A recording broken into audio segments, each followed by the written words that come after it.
Você já percebeu que para um religioso tradicional a vida é como um tabuleiro de xadrez? Cada peça tem um papel fixo, uma função imutável, assim. Tipo, o peão é o peão, o rei é o rei, o bispo anda em diagonal. E não importa o que aconteça, essa regra não muda. E qual é o objetivo do jogo? Ganhar. Derrotar o inimigo. E esse inimigo pro religioso é o mal, né? Mas que mal? Qualquer coisa que fuja do esperado, que desafia as regras impostas pela visão de mundo dele, vira automaticamente uma ameaça, uma peça do adversário. O mal se torna aquilo que não é ele mesmo. É como se ele enxergasse tudo na vida como um eterno confronto entre luz e sombra, entre aquilo que ele considera santo e o que ele vê como profano. Para ele, o mundo é dividido entre aliados e inimigos, aqueles que jogam do lado de Deus e aqueles que estão na mão do diabo. Essa mentalidade é confortável, entende? Ela dá uma segurança tremenda, porque assim ele não precisa questionar a própria existência ou o sentido das coisas. Tudo já está ali, pré-definidinho. Ele sabe o que é certo e o que é errado.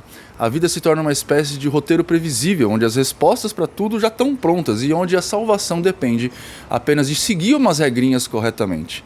Na cabeça dele é tipo uma corrida de obstáculo. Passa por esse, pula por aquele, evita a tentação aqui, se redime acolá e pronto. Chega no céu, sai da Sansara, encontra Ruanda ou vai lá pro nosso lar. É linear, é objetivo e, mais importante, absoluto. Não deixa espaço para dúvida. Mas vamos um pouco além. Nas religiões tradicionais é mais fácil de ver isso porque elas são pautadas em dogmas rígidos, absolutos. Mas toda religião tem isso em comum. Tende a criar uma espécie de nós contra eles. É o que o sociólogo Phil Zuckerman aponta no livro A Sociedade Sem Deus, o que as nações menos religiosas podem nos dizer sobre o contentamento. O Zuckerman explora como a religiosidade acaba construindo muros invisíveis entre escolhidos e os perdidos, os fiéis e os hereges. A religião, nessa forma, é uma força que delimita fronteiras claras. Quem está dentro da tribo e quem está fora dela. E isso, historicamente, cria uma mentalidade de oposição, de disputa e, muitas vezes, de intolerância. Tipo quando um cristão diz que um umbandista cultua o demônio só porque as práticas são diferentes, sabe? Ou quando um umbandista chama um outro umbandista de marmoteiro, pelo mesmo motivo? Pois é. Quando você olha para a maioria das tradições religiosas, você percebe essa característica tribal bem forte. Cada religião estabelece seu conjunto de crenças e práticas como o caminho certo, ou pelo menos o melhor caminho. Se você pensa nas grandes religiões monoteístas, como o cristianismo ou o islamismo, a gente vai ver isso de forma mais explícita. A salvação está do lado de quem aceita determinada fé. Enquanto aqueles que estão fora do grupo, que não aceitam ou não praticam a fé da mesma maneira, estão perdidos ou em perigo. A fé passa a ser o que define o grupo.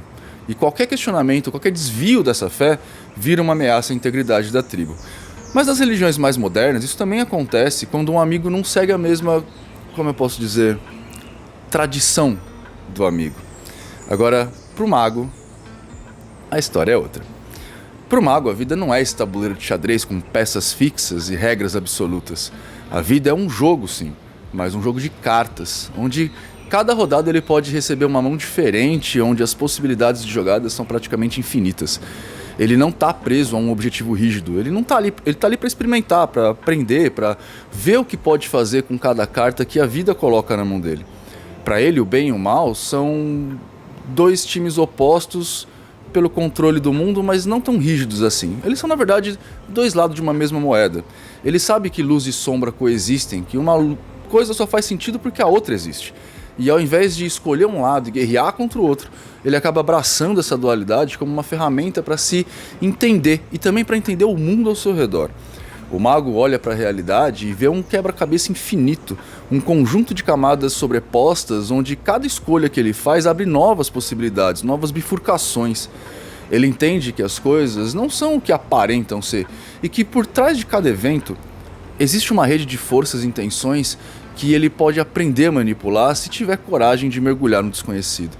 Para ele, a moralidade rígida do isso é o certo e isso é errado não faz muito sentido. Ele sabe que cada situação precisa ser vista por seus próprios méritos, entendendo as consequências e os fluxos de energia envolvidos. E é aqui que entra uma grande diferença. Enquanto o religioso vê o mundo como um palco de batalha entre bem e mal, o mago vê o mundo como uma dança de ideias, de conceitos e de questões. Para o mago, cada momento é uma oportunidade de transformar algo, de moldar a realidade de acordo com a intenção dele, de influenciar as marés sutis da existência. O que o mago enxerga são potenciais, são caminhos alternativos, pequenas brechas onde ele pode plantar uma intenção e ver como ela cresce, como ela vai reverberar no tecido do universo. Ele não se prende ao julgamento moral, porque ele entende que o julgamento é, no fundo, uma ferramenta para limitar a visão, para reduzir o mistério a um padrão fácil de entender. E presta atenção, eu disse fácil de entender, não certo ou real. O religioso está sempre buscando algo que ele chama às vezes de pureza, outras vezes de evolução, algumas vezes de tradição ou de iluminação, qualquer coisa assim. Ele quer ser puro, ele quer que sua alma esteja limpa, livre de qualquer influência que ele considere impura.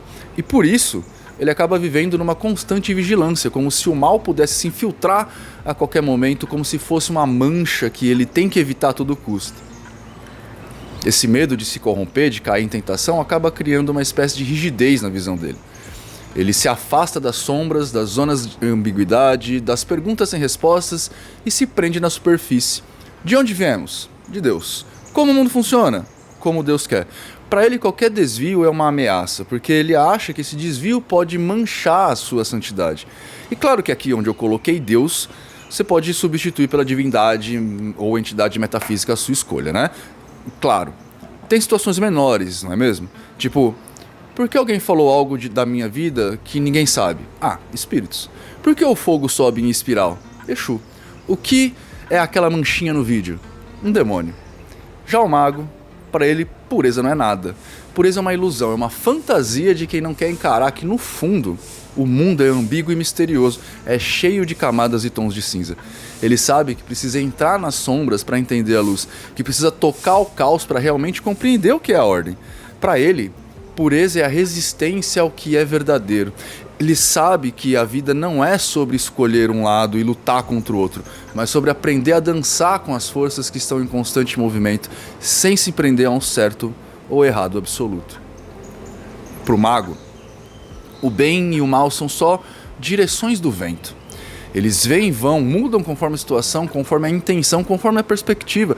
Ele entende que a própria moralidade é uma construção, algo que muda conforme cultura, época, contexto. Então, ao invés de tentar enquadrar tudo dentro de uma dualidade simples, ele prefere explorar. Ele olha para cada momento, para cada situação e pensa: o que eu posso fazer aqui? Como isso pode me transformar? Como eu posso aprender isso? Ele sabe que tudo é potencial, tudo é um caminho aberto, e a brincadeira é justamente essa: descobrir até onde ele pode ir. O Phil Zuckerman vai argumentar que sociedades menos religiosas, ou pelo menos menos apegadas a dogmas religiosos, tendem a ser mais contentes, mais abertas a diversidades, mais tolerantes. Ele sugere que quando as pessoas deixam de ver o mundo como uma luta entre o sagrado e o profano, elas ficam mais dispostas a aceitar as diferenças e a viver de forma mais harmônica com outros. E isso não significa que elas ficam sem valores ou sem ética. Muito pelo contrário. Elas passam a ter uma ética mais inclusiva, mais conectada com a realidade e menos com conceitos absolutos de certo e errado. E é aí que a gente chega ao ponto final. O religioso está sempre em busca de certeza, de segurança, de um caminho definido que ele não precisa questionar. O mago, ao contrário, vive no mistério. Ele aceita o caos como parte desse jogo. Para ele, a vida é um eterno campo de possibilidades, onde cada passo pode levar ele a um lugar completamente novo. A vida é uma aventura, não uma guerra. Ele não está tentando vencer o mal ou alcançar o bem. Ele está tentando se transformar e transformar o mundo ao seu redor, aproveitando cada instante, cada oportunidade, cada energia que cruza o caminho dele. Para o mago, todo mundo é um potencial amigo. Para um religioso, bom, os conflitos estão aí, em todos os lugares, para provar meu ponto. O fato é que o religioso quer respostas. E o mago quer perguntas melhores.